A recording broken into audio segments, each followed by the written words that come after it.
Pernahkah kamu membayangkan bagaimana ribuan pasukan perang terkuat di dunia saat itu hancur lebur hanya karena kerikil kecil? Ini adalah kisah nyata yang mengubah sejarah dunia selamanya. Kita mundur ke tahun 570 Masehi. Di Yaman ada seorang raja bernama Abraha.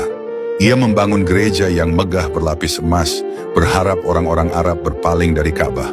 Tapi usahanya sia-sia. Ka'bah tetaplah pusat hati manusia. Dibakar api cemburu dan kemarahan, Abraha menyiapkan pasukan terbesar yang pernah ada. Ia membawa ribuan prajurit dan pasukan gajah raksasa. Tujuannya satu, meratakan Ka'bah dengan tanah. Suara langkah kaki gajah mengguncang bumi Mekah. Penduduk kota panik dan lari bersembunyi ke bukit-bukit. Tidak ada yang berani melawan. Saat itu, kakek Nabi, Abdul Muthalib, menemui Abraha. Bukan untuk memohon, tapi meminta untanya dikembalikan.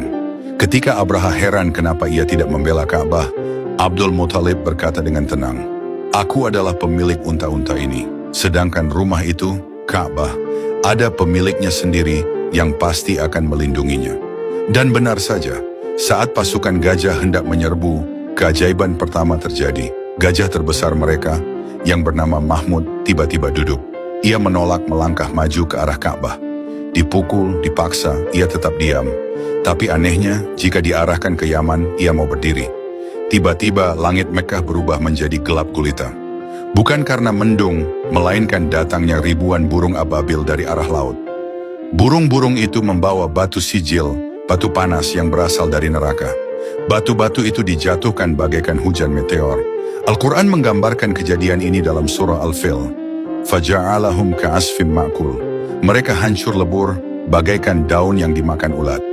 Pasukan bergajah musnah, Ka'bah selamat. Kota Makkah kembali tenang, namun peristiwa besar itu hanyalah pembuka. Sekitar 50 hari setelah kejadian menggemparkan itu, tepat pada subuh hari Senin, 12 Rabiul Awal, keajaiban yang sesungguhnya terjadi. Di sebuah rumah sederhana, dari rahim ibunda Siti Aminah, lahirlah bayi laki-laki yang wajahnya bersinar terang. Langit dipenuhi cahaya, api-api sesembahan majusi padam, dan berhala-berhala di sekitar Ka'bah jatuh bersujud. Bayi itu diberi nama Muhammad, yang artinya orang yang terpuji.